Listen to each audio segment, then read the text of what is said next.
Hello friends, welcome to Pradeep Tyagi classes. दोस्तों, इस playlist में जिस चैप्टर की वीडियो आने वाली है उस चैप्टर का नाम है रॉयल्टी अकाउंट्स। और इन वीडियोस में न केवल हम इस चैप्टर के बेसिक कॉन्सेप्ट्स को कवर करेंगे बट ऑल्सो कुछ क्वेश्चन भी करने जा रहे हैं जो कि आपके एग्जामिनेशन पॉइंट ऑफ व्यू से बहुत बहुत बहुत इंपॉर्टेंट है। इसलिए आप इस प्लेलिस्ट की सभी वीडियोस को जरूर देखें और पूरा देखें। और अगर आपसे कोई वीडियो स्किप हो गई है तो इस प्लेलिस्ट का लिंक डिस्क्रिप्शन बॉक्स में दिया हुआ है, वहां जाकर के आप वीडियोस को देख सकते हैं। और अगर आपने अभी तक हमारे चैनल को सब्सक्राइब नहीं किया है तो आप इसको सब्सक्राइब कर लें और बेल आइकन को प्रेस करना ना भूलें। आइए अब बिना किसी देरी के शुरू करते हैं हम chapter royalty account.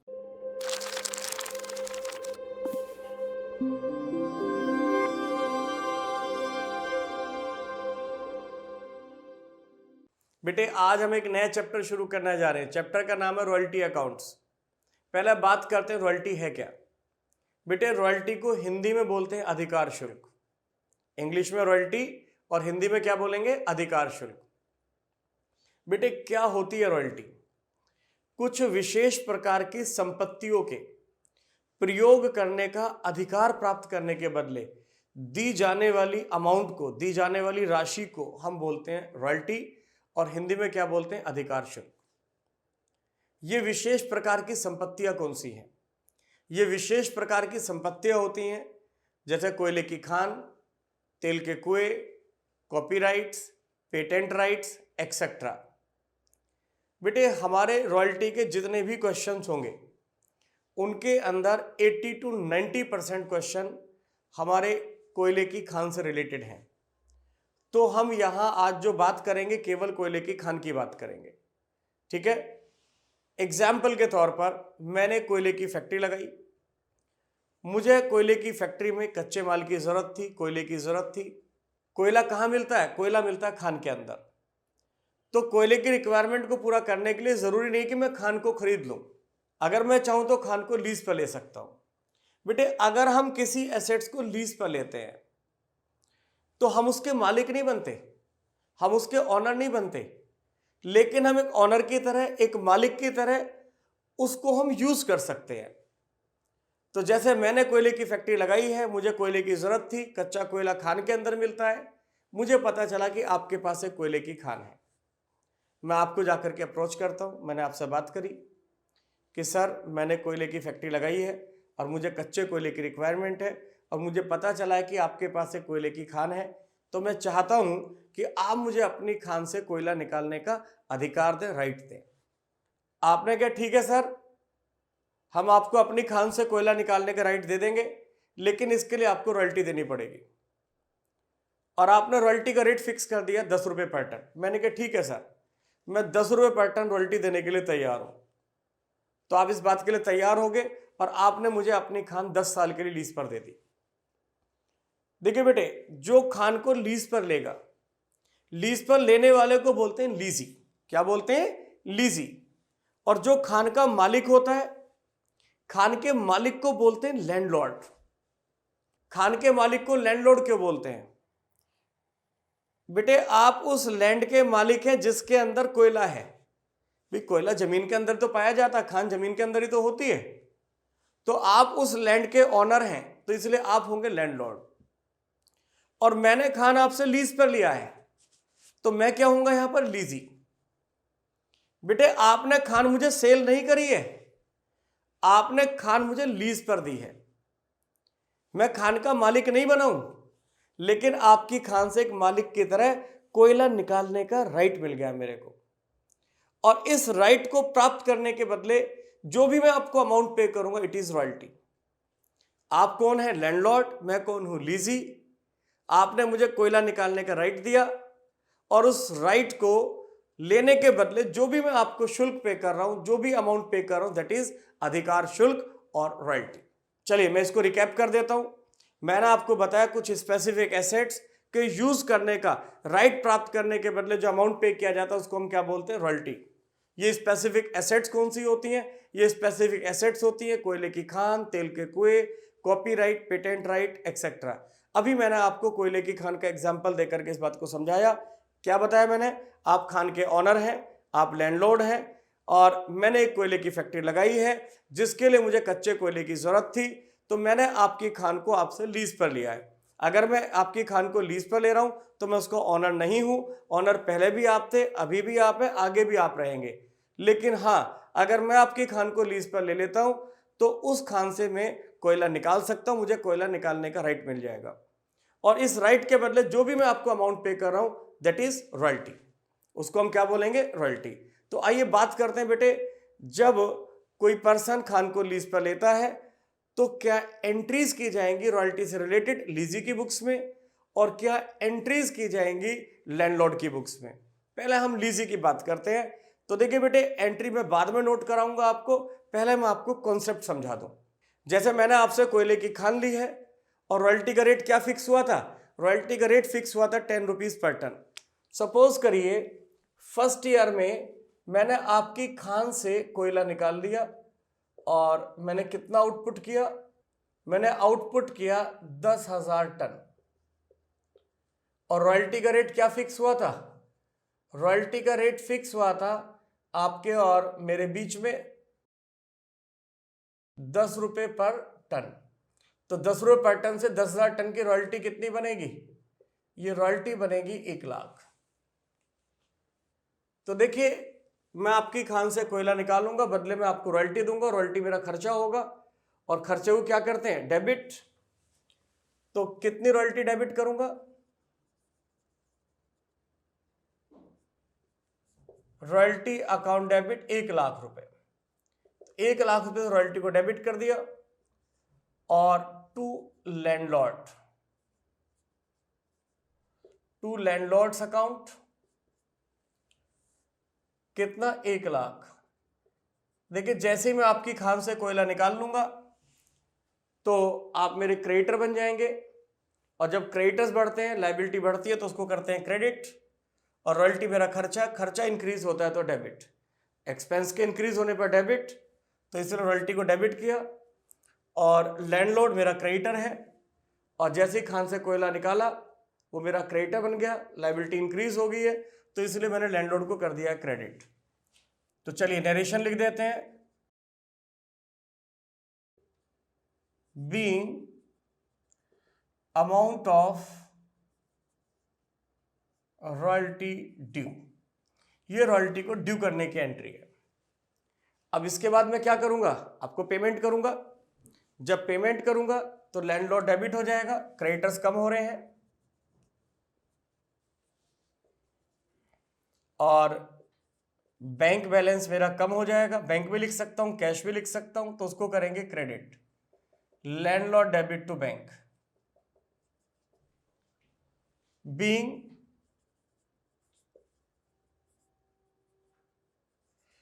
Payment made to landlord, landlord का अकाउंट डेबिट और बैंक कर दिया है क्रेडिट। रॉयल्टी मेरा खर्चा है, और जितने भी खर्चे होते हैं at the end of the year उनको कहां ट्रांसफर कर देते हैं? प्रॉफिट एंड लॉस अकाउंट में। तो इसको हम ट्रांसफर कर देंगे प्रॉफिट एंड लॉस अकाउंट में। Profit and loss account debit to royalty account. Being amount of royalty transfer to profit and loss account।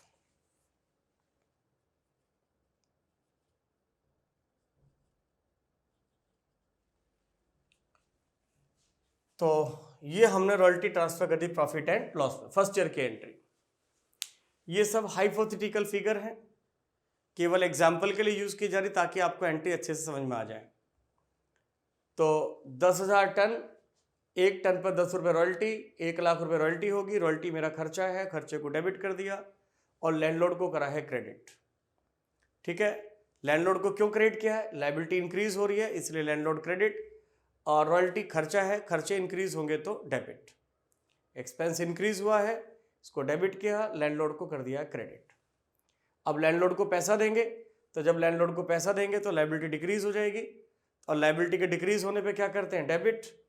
और इधर बैंक बैलेंस कम हो जाएगा, इसको कर देंगे हम क्रेडिट, और एक्सपेंस को ट्रांसफर कर दिया प्रॉफिट एंड लॉस अकाउंट। चलिए नेक्स्ट ईयर मान लीजिए मैंने आउटपुट किया 0 टन का, तो बताइए रॉयल्टी कितनी बनेगी भाई? 10 रुपये पर टन का रेट है रॉयल्टी का, 0। सेकेंड ईयर मैंने कोई आउटपुट नहीं किया, तो इधर रॉयल्टी 0 हुई। आप 1 साल बाद मेरे पास आते हैं, बोले सर रॉयल्टी दीजिए। मैंने कहा देखिए सर, आपके खान से मैंने बिल्कुल इस बार माल नहीं निकाला, और चूंकि मैंने कोई आउटपुट ही नहीं किया है, तो इसलिए रॉयल्टी आपको मैं किस बात की दूं? तो क्या होगा बेटे? आप क्या करेंगे? ठीक है सर, मैं अगले साल आऊंगा, और चुपचाप घर चले जाएंगे, या कोई ऑब्जेक्शन करेंगे? मेरे ख्याल से आप ऑब्जेक्शन करेंगे। आप कहेंगे कि सर अगर आपको खान से माल नहीं निकालना था तो आपने खान लीज पे क्यों ली? हम इस खान को किसी और को देंगे। भाई ऐसे तो आप खान को लीज पे लेकर के बैठ गए, और आप खान से माल ना निकालें तो हमें तो रॉयल्टी नहीं मिलेगी, और ना ही हम इस खान को किसी को दे सकते हैं।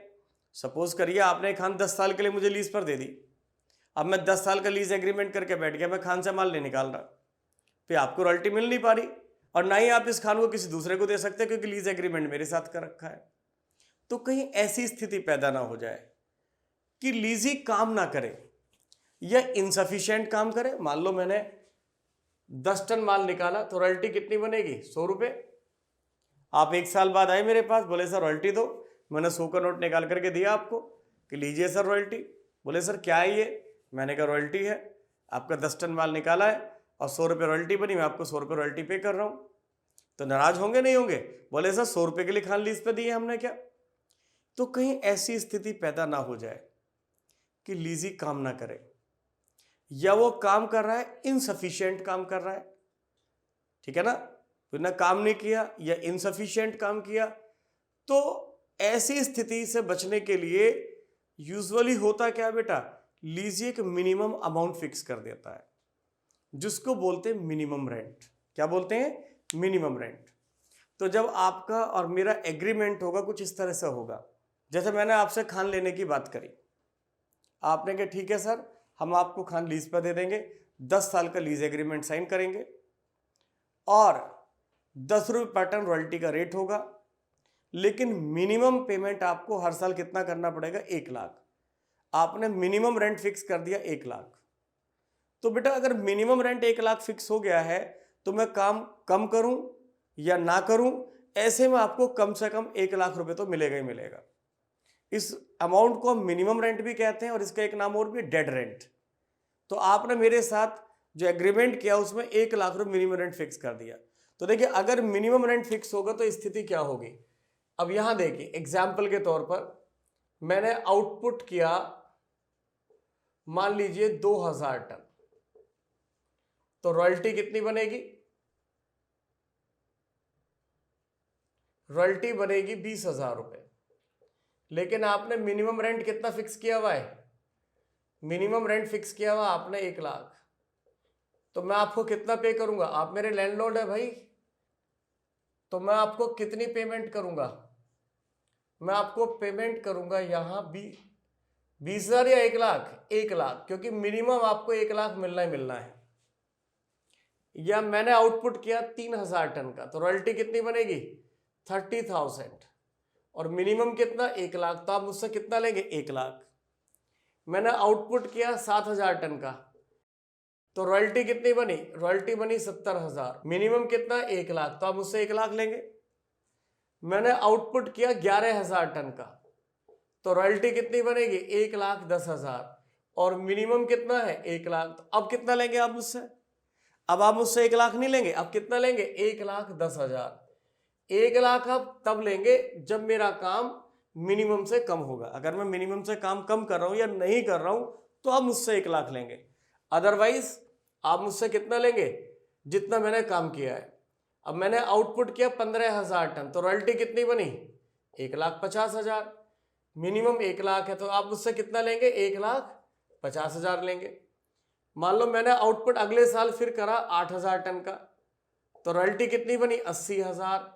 मिनिमम कितना 1 लाख, तो अब आप कितना लेंगे, अब 1 लाख लेंगे, क्योंकि आप भाई मिनिमम से कम काम करने पर मिनिमम अमाउंट लेंगे। मान लीजिए मैंने आउटपुट किया है 12,500 टन, और 12,500 टन रॉयल्टी कितनी बनी, 1,25,000, मिनिमम कितना है 1 लाख, तो आप मुझसे कितना लेंगे 1,25,000। तो अगर मिनिमम रेंट फिक्स कर दिया है तो लैंडलॉर्ड यहां सुरक्षित हो जाता है। किस बात को लेकर के सुरक्षित हो जाता है कि अगर लीजी काम नहीं करेगा या काम कम करेगा तो उसको एक मिनिमम अमाउंट मिलता रहेगा। क्लियर मेरी बात या नहीं? तो चलिए अब बेटा मैं इसमें चेंज कर देता हूं। मान लीजिए सेकेंड ईयर में हमने आउटपुट किया है 7,000 टन्स, तो रॉयल्टी कितनी बनेगी 7,000 टन पर 10 रुपीज पर टन के हिसाब से 70,000, और मिनिमम रेंट कितना फिक्स है,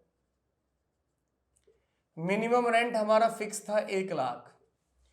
तो यहां बेटे मिनिमम काम करना था 1 लाख रुपए का, और करा कितने का है हमने 70,000 रुपए का।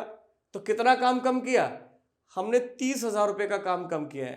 तो जितना काम हम कम करेंगे उसको हम बोलते हैं शॉर्ट वर्किंग। ठीक है, जितना काम कम किया क्या बोलेंगे, शॉर्ट वर्किंग।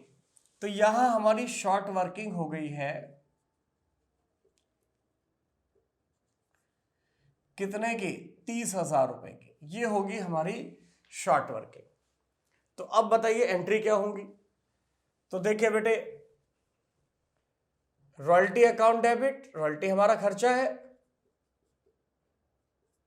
कितना खर्चा है 70,000 रुपए, काम किया 70,000 का, पेमेंट करनी पड़ेगी 1,30,000 का लॉस हो गया, और लॉस को भी हम क्या करते हैं डेबिट करते हैं, तो इसलिए शॉर्ट वर्किंग को भी क्या करेंगे debit.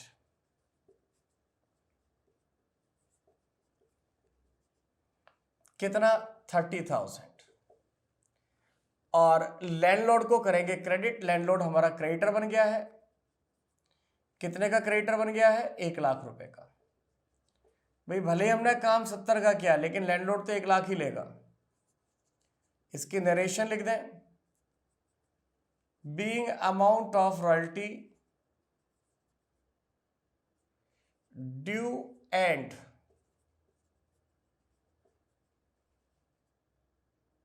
Short working arise. Royalty due होगी और शॉर्ट वर्किंग अराइज हो गई है। ठीक है बेटे, अब लैंडलॉर्ड को पैसा देंगे, जब लैंडलॉर्ड को पैसा देंगे तो लैंडलॉर्ड को कर देंगे डेबिट। क्यों डेबिट कर रहे हैं, क्योंकि हमारी लायबिलिटी कम हो रही है।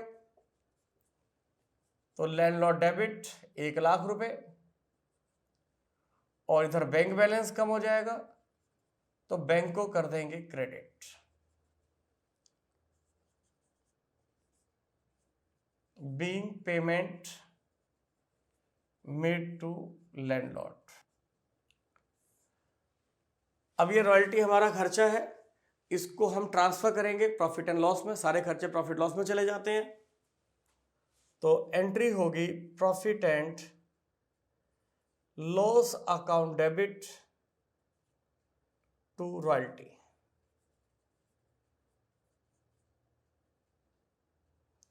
बेटे अभी मैंने शॉर्ट वर्किंग को ट्रांसफर नहीं किया है, इसके बारे में कुछ डिस्कस करूंगा, कुछ बताऊंगा।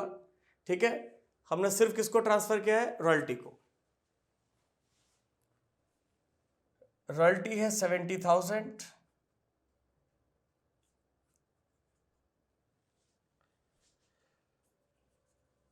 बीइंग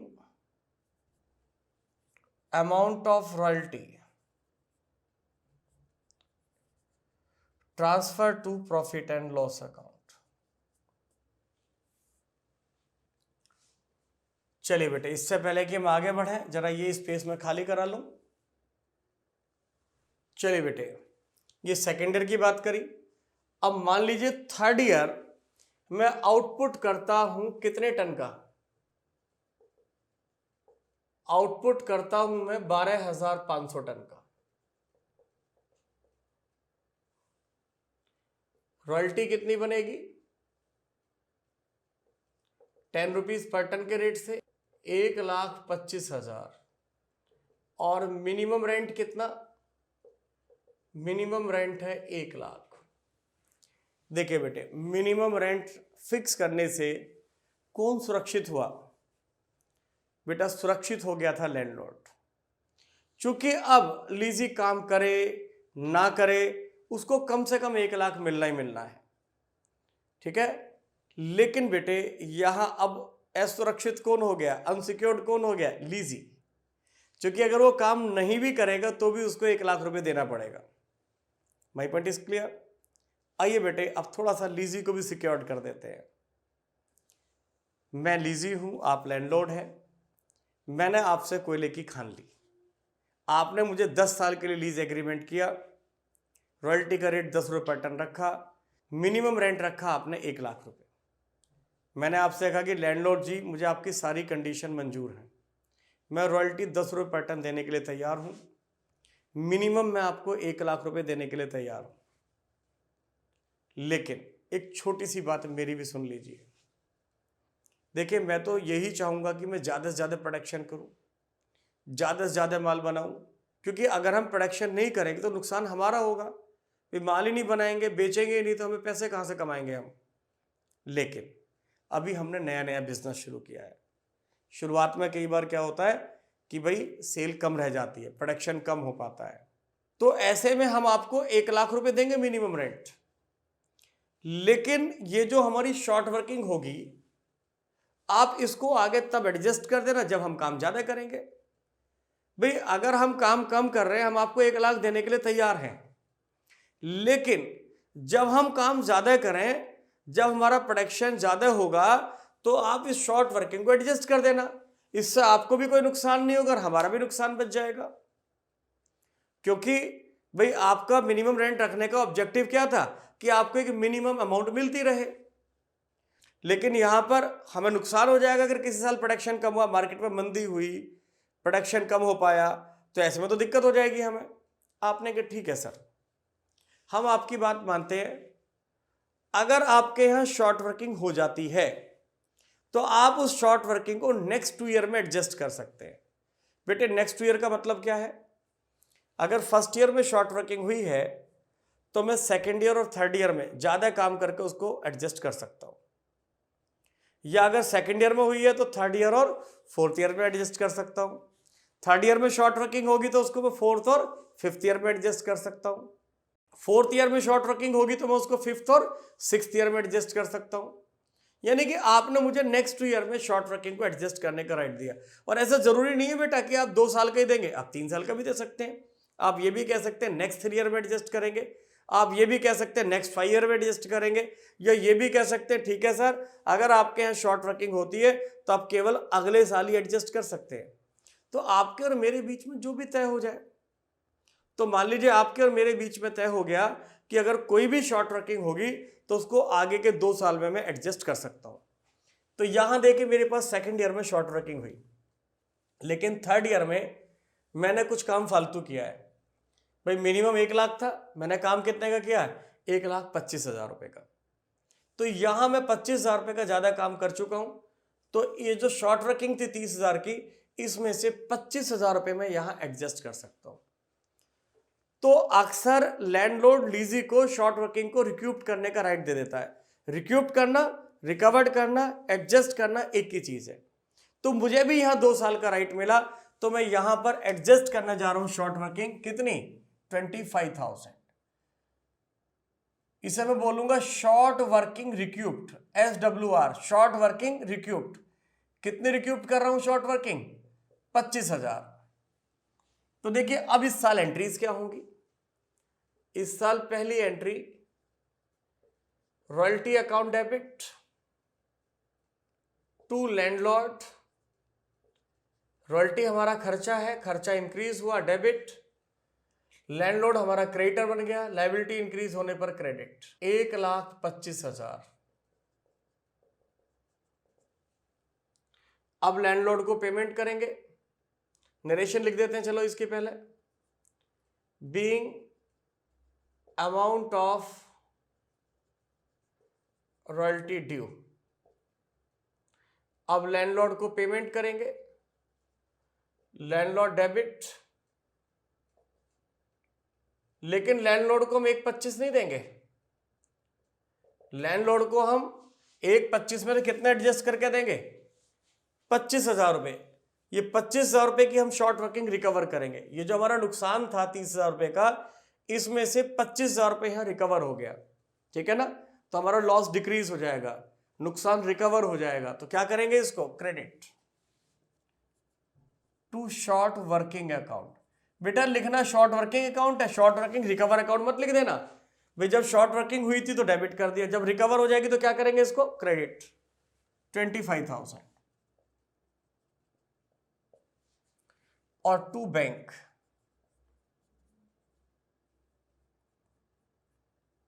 और टू बैंक अकाउंट कितना? 1 lakh. Being payment made to landlord and short working रिक्यूप्ड।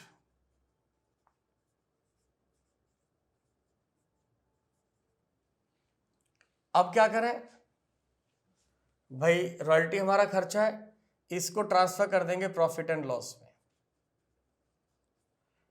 Profit and loss account debit to royalty account कितना? 1,25,000 रुपये।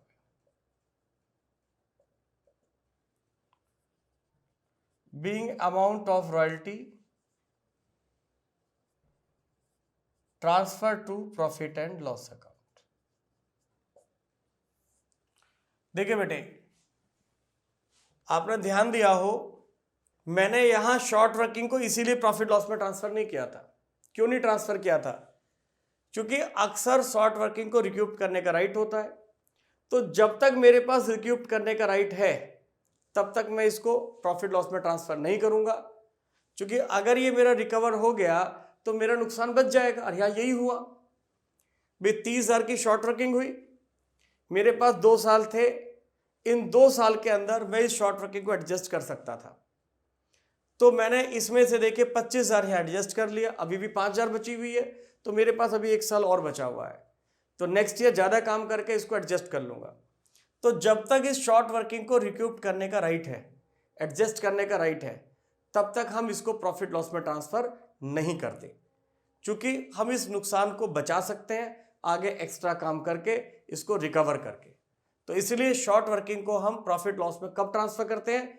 जब रिक्यूप करने का राइट खत्म हो जाए और फिर भी रिक्यूप ना हो पाए। मान लीजिए जब आगे काम नहीं कर पाए, 2 साल हमने काम कम किया, तो इसका राइट खत्म हो जाएगा, तो तब इसको ट्रांसफर करेंगे प्रॉफिट लॉस। जब तक शॉर्ट वर्किंग को रिक्यूप करने का राइट होता है तब तक इसको हम प्रॉफिट लॉस में ट्रांसफर नहीं करते हैं। देखिए बेटे, मैंने यहां 3 सिचुएशन बनाने की कोशिश करी है। पहली सिचुएशन देखिए, यहां हमारी जो रॉयल्टी है, रॉयल्टी इक्वल है मिनिमम रेंट के। मिनिमम रेंट 1 लाख और रॉयल्टी भी 1 लाख। जब रॉयल्टी मिनिमम रेंट के इक्वल होती है तो ना तो कोई शॉर्ट वर्किंग होती है और ना ही कोई शॉर्ट वर्किंग रिक्यूप्ड होती। दूसरी सिचुएशन, यहां रॉयल्टी कम थी किससे? मिनिमम रेंट से, तो यहां शॉर्ट वर्किंग अराइज हुई, ठीक है। तीसरी सिचुएशन, यहां रॉयल्टी ज्यादा थी किससे? मिनिमम रेंट से, तो यहां हमने शॉर्ट वर्किंग को रिक्यूप किया। 3 ही सिचुएशन हो सकती हैं, क्लियर। या तो काम एग्जैक्टली मिनिमम के बराबर हो, या रॉयल्टी मिनिमम से कम हो, या रॉयल्टी मिनिमम से ज्यादा हो। तो देखिए बेटे, अब मैं आपको एंट्रीज लिखवाने जा रहा हूं। ये मैंने आपको कॉन्सेप्ट समझाया, कॉन्सेप्ट क्लियर किया, अब हम लिखेंगे एंट्रीज। लेकिन इससे पहले कि हम एंट्री लिखें, जरा बोर्ड साफ कर लें पहले एक बार। दोस्तों, मैं उम्मीद करता हूं कि आपको वीडियो पसंद आई होगी, और अगर आपको वीडियो पसंद आई है तो आप इसे लाइक करें, हमारे चैनल को सब्सक्राइब करें और अपने दोस्तों के बीच में ज़्यादा से ज़्यादा शेयर करें।